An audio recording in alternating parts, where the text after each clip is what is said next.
Assalamualaikum warahmatullahi wabarakatuh. Perkenalkan, nama saya Karsiatin SPD. Saya CGP Angkatan 8 dari Kabupaten Rembang. Pada kesempatan kali ini, saya akan melakukan demonstrasi kontekstual modul 3.1, yaitu mengenai pengambilan keputusan berbasis nilai-nilai kebajikan sebagai pemimpin.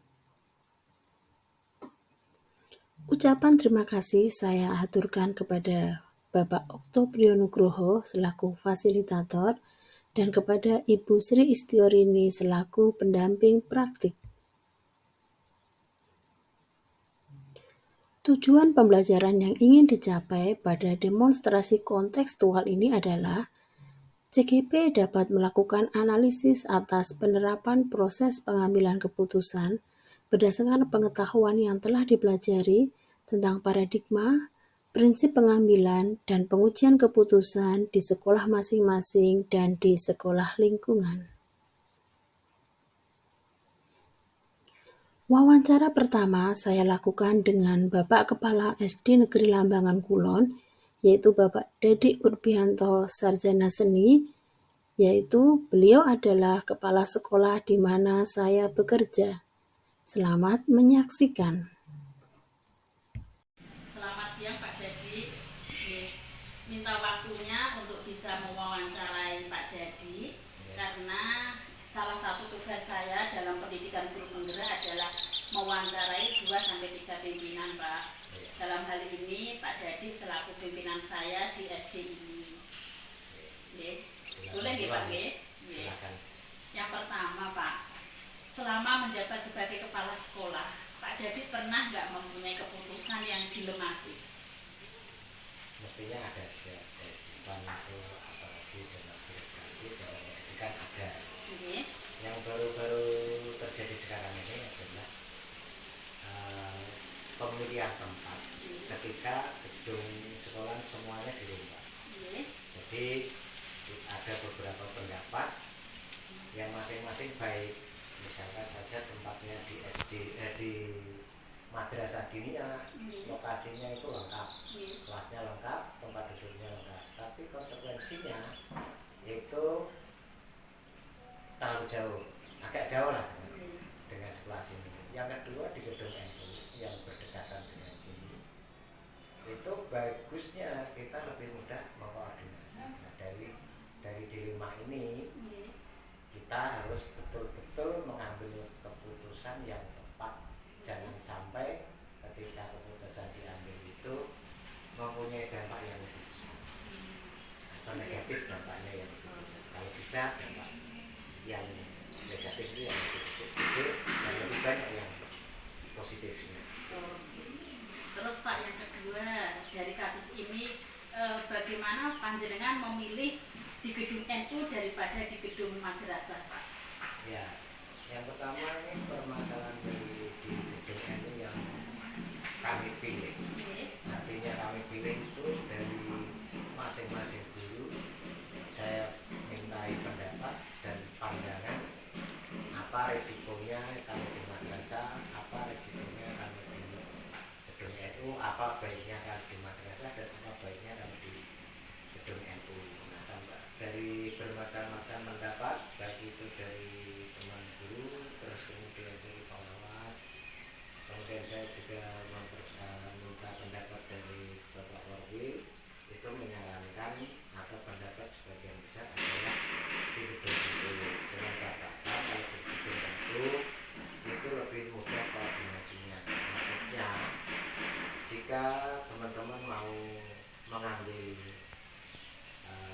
misalkan saja peralatan sekolah itu tidak terlalu jauh, kita tidak bisa memindah ke sana, terus kemudian pinjernya juga di sini tidak usah pindah-pindah terlalu jauh, sehingga kami mengambil keputusan itu jauh lebih efektif di gedung NU daripada di gedung madrasah, karena di gedung madrasah sendiri nanti akan bercampur dengan pengelola madrasah. Kalau di gedung NU, sementara ini gedung NU hanya digunakan sewaktu-waktu. Oh, ngerti Pak. dari pengambilan keputusannya Pak Dadi ini prosedur atau langkah-langkah yang dilakukan sebelum pengambilan keputusan bagaimana? Jadi saya mencari informasi dari beberapa tempat, misalkan dari gedung NU, yaitu bagaimana birokrasinya, apa resikonya, saya tanya. Informasi itu bermacam-macam, bisa dari masyarakat sekitar sini, terutama dari ketua MWC NU dan yang mengelola madrasah pada waktu itu. Terus kemudian saya mengambil kesimpulan atau data, karena lebih mudahnya gitulah, apa informasi itu, data itu yang akurat, sehingga kita mengambil kesimpulan, mengambil keputusan itu melalui tadi informasi, terus kemudian data yang lengkap, kemudian kita menganalisis dan mengambil keputusan bahwa yang terbaik seperti ini tadi.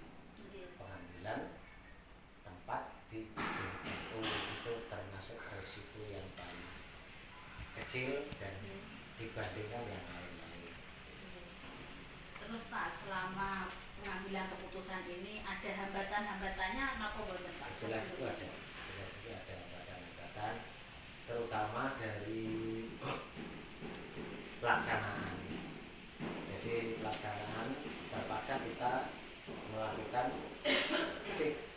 Itu hambatannya itu kan akhirnya anak-anak tidak bisa belajar secara penuh karena gedungnya terbatas. Kalau menggunakan yang atas, resiko anak juga akan bermain berbahaya dan seterusnya.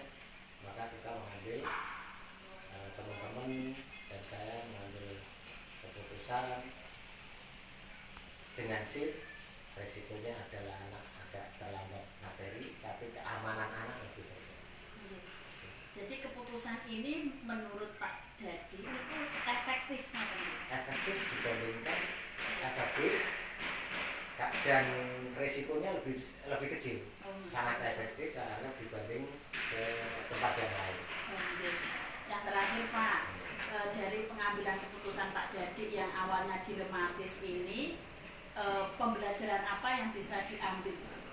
Ya, dengan perbedaan pandangan atau pendapat itu akhirnya saya belajar banyak bahwa masing-masing orang itu bisa saja mempunyai pendapat yang berbeda, dan pendapat itu bisa betul semuanya. Dan inilah yang menarik bagi kita sebagai seorang pemimpin dalam mengambil keputusan itu, berusaha seminimal mungkin resiko atau akibat yang negatif yang ditimbulkan. Jadi kita juga akan lebih berusaha bijaksana, walaupun tidak menutup kemungkinan distorsi atau efek negatif itu ada. Tapi saya berharap ini merupakan yang terbaik bagi saya dan belajar bagi saya bagaimana menjadi seorang yang dipercaya menjadi pimpinan, berusaha untuk lebih bijaksana, tidak semaunya sendiri. Terima kasih Pak Dadi atas waktunya dan jawaban-jawabannya. Semoga Pak Dadi ke depan mempunyai keputusan-keputusan yang bijaksana. Terima kasih Pak Dadi. Selamat siang. Wawancara kedua saya lakukan dengan Kepala SD Negeri Karangasem II, yaitu Ibu Wahyuni Rahmadianti, Sarjana Pendidikan. Assalamualaikum warahmatullahi wabarakatuh. Bu Wahyuni, mohon maaf hari ini saya minta waktunya Bu Wahyuni untuk wawancara. Boleh Bu? Iya, boleh. Ini kan saya mengikuti pendidikan guru penggerak Bu. Salah satu tugasnya kan saya mewawancarai kepala sekolah di lingkungan sekitar saya. Kebetulan sekolahnya Bu Wahyuni kan dekat dengan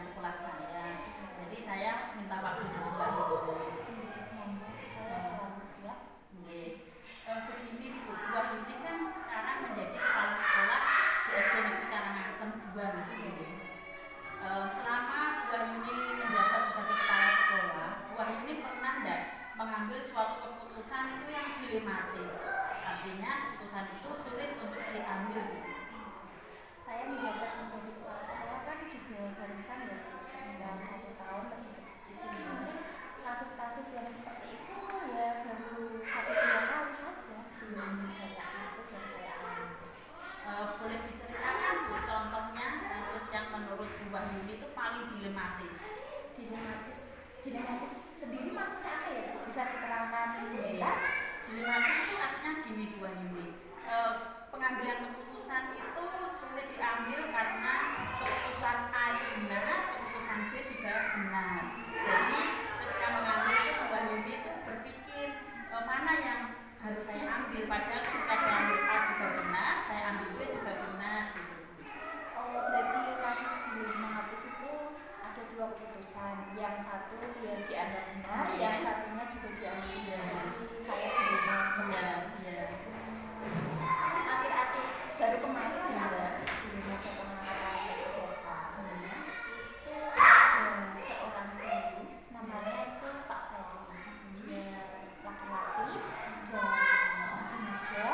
Terus kebetulan dia itu pernah punya riwayat kecelakaan dan karena kecelakaan itu dia mengalami karena pernah mengalami gagal otak. Tahu sendiri kan pasti sikap perbuatan dalam hal mengajar keseharian juga berbeda dengan yang lain. Dan beliau itu mengajar di SDN Jakarta sudah lama dan saya juga prihatin atas nasibnya, keadaannya, ya menganggap dia itu walaupun seperti itu tapi sesama teman kita harus saling menghargai dia. Terus sebelum ada pengangkatan data ya agak lama sih, sekitar setengah tahun, dia itu tiba-tiba keluar dari SD tanpa pamit, tanpa izin, menghilang. Saya telepon nggak diangkat. Saya kan pengen tahu alasannya apa kok tiba-tiba keluar dari SD, nggak diangkat, nggak ada kabar sama sekali. Walaupun sikapnya seperti itu, tapi kan dia teman. Saya harus tetap cari tahu, komunikasi. Nggak ada kabar, nggak ada apa, tiba-tiba keluar dari SD.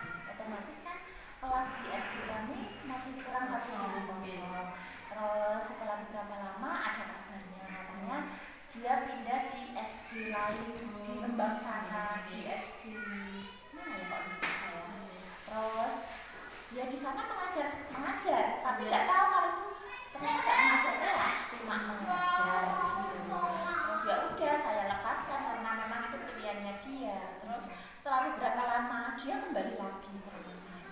Kantor kalau ingin kembali ke SD Karangasem 2. Alasannya di sana dia tidak mendapatkan kelas, jadi tidak bisa mendaftar karena seperti itu. Ya, saya itu bingung ya Bu, kalau menerima atau tidak. Ketika panjenengan merasa bingung ya, karena ketika menerima panjenengan dasarnya kasihan, teman gitu ya. Ketika panjenengan menolak dasarnya karena tadi punya riwayat gagal. Kemudian ketika seperti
derajat hidup orang gitu. Kira-kira ada tantangannya nggak Bu?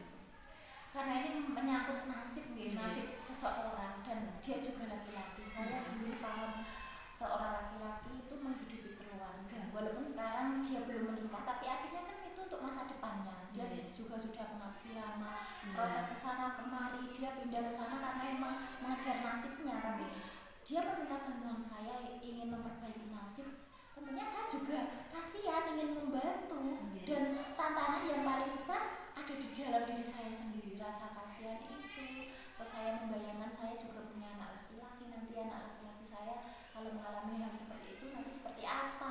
Saya memikirkan semuanya itu, dan tantangannya ada dalam diri saya harus tadi membuat keputusan yang bisa memberi manfaat untuk orang banyak. Ketika panjenengan mengalami dilema itu, itu dalam kurun waktu berapa Bu? Lama ataukah sebentar dalam kurun waktu pengambilan keputusan tadi itu loh Bu? Saya nggak terlalu berlarut-larut lama, nggak, karena kaitannya dengan nasib seseorang. Saya tidak ingin memberikan harapan palsu.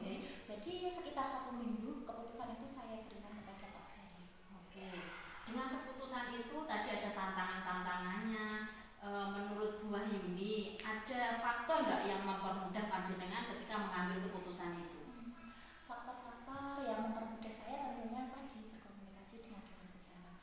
Keputusan kalau saya ambil sendiri beda dengan yang dimusyawarahkan. Kalau dimusyawarahkan ada banyak pertimbangan. Kalau dari dalam diri saya sendiri mungkin hanya dari sudut pandang saya sendiri ya. Kalau dari banyak orang kan ada masukan, ada saran yang terbaik, ada juga dengan berkonsultasi sharing dengan kepala sekolah yang lama yang pengalamannya lebih banyak menghadapi situasi seperti ini, kan mungkin pernah terjadi dengan mereka. Jadi itu membantu saya untuk mengambil keputusan ini. Bu Wahyuni mengambil langkah itu ada berkonsultasi dengan atasan atau tidak? Mungkin pengawas atau formil? Iya, saya selaku guru tenaga pendidik, saya dalam membuat keputusan harus konsultasi dulu dengan atasan maupun bawahan. Harus seperti itu, karena keputusan seperti ini harus bersama-sama untuk menyelesaikan, tidak sendiri sendirian. Kemudian bagaimana reaksi Pak Ferry ketika mendapat keputusan dari Bu Wahyuni seperti itu? Namanya seperti ini, pasti dia sangat kecewa dan gelo dengan keputusan yang saya berikan. Tapi ya saya meminta maaf, terus saya jelaskan kenapa saya mengambil keputusan seperti ini, dan juga saya memotivasi dia, memberi semangat dia kalau mungkin rezeki jenengan, rezeki Pak Ferry ada di tempat lain, bukan di SDN Kelurahan Masing. Dan saya meminta maaf. Dengan kasus seperti itu yang dialami Bu Wahyuni, pembelajaran apa yang bisa Bu Wahyuni ambil dari kasus tersebut? Pembelajaran yang bisa saya ambil dari kasus dilema etika yang saya alami ini yaitu ya, dalam mengambil keputusan kita harus tidak boleh labil. Intinya harus berkomunikasi dengan semua pihak yang terkait, baik itu atasan kita, teman-teman sejawat kita, terus teman-teman yang mungkin satu seprofesi tapi yang sudah lama pengalamannya. Terus kita harus bisa mencari informasi terlebih dahulu tentang kebenaran masalah yang dihadapi.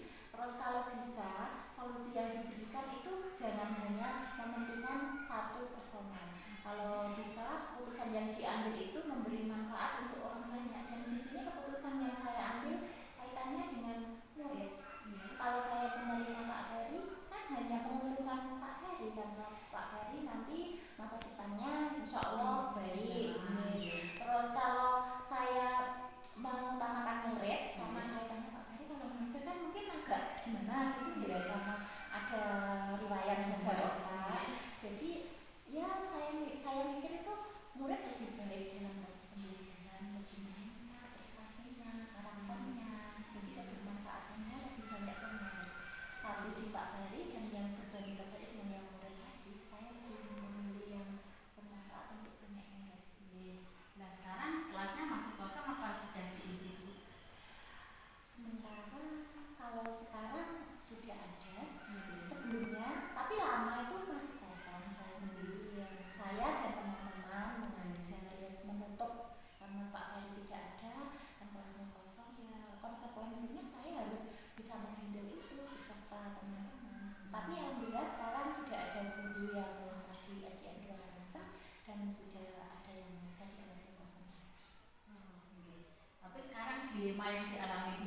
sudah hilang atau sudah berkurang ya Bu? Yang rasa kasihan terhadap Pak Ferry itu sudah mulai berkurang atau sudah hilang? Asalnya itu saya masih pikiran seperti ini, ya Allah saya berdosa gitu, kasihan sama Pak Ferry, tapi kan saya juga mencari info tentang Pak Ferry, dan kemarin alhamdulillah dapat info Pak Ferry sekarang sudah di SD dan dapat kelas. Semoga tahun ini P3K-nya bisa berhasil dan bisa diangkat di SD sana. Oke, terima kasih Bu Wahyuni atas waktunya, kemudian atas pengalaman-pengalaman yang diberikan. Semoga Bu Wahyuni semakin bijaksana dalam memimpin di SD Negeri Karangasem 2. Terima kasih waktunya Bu Wahyuni. Sama-sama Bu Andin. Assalamualaikum warahmatullahi wabarakatuh. Berikut adalah refleksi hasil wawancara yang saya lakukan. Yang pertama, hal-hal menarik apa yang muncul dari wawancara tersebut? Pertanyaan-pertanyaan mengganjal apa yang masih ada dari hasil wawancara bila dibandingkan dengan hal-hal yang Anda pelajari seperti 4 paradigma, 3 prinsip, dan 9 langkah pengujian? Apa yang Anda dapatkan? Dari hasil wawancara yang sudah saya lakukan, para pemimpin sudah menerapkan beberapa prinsip dan paradigma dalam pengambilan keputusan serta langkah pengujian keputusannya. Hanya saja, ada beberapa yang tidak dilakukan, terutama di opsi trilema. Kedua pimpinan yang saya wawancarai menggunakan prinsip end-based thinking, yaitu berpikir hasil akhir. Kemudian, yang kedua, bagaimana hasil wawancara antara 2 atau 3 pimpinan yang Anda wawancarai? Adakah sebuah persamaan atau perbedaan? Kira-kira ada yang menonjol dari salah satu pimpinan tersebut. Mengapa dan apa yang membedakan? Berdasarkan wawancara yang sudah saya lakukan, ada beberapa persamaan antara kedua pimpinan tersebut.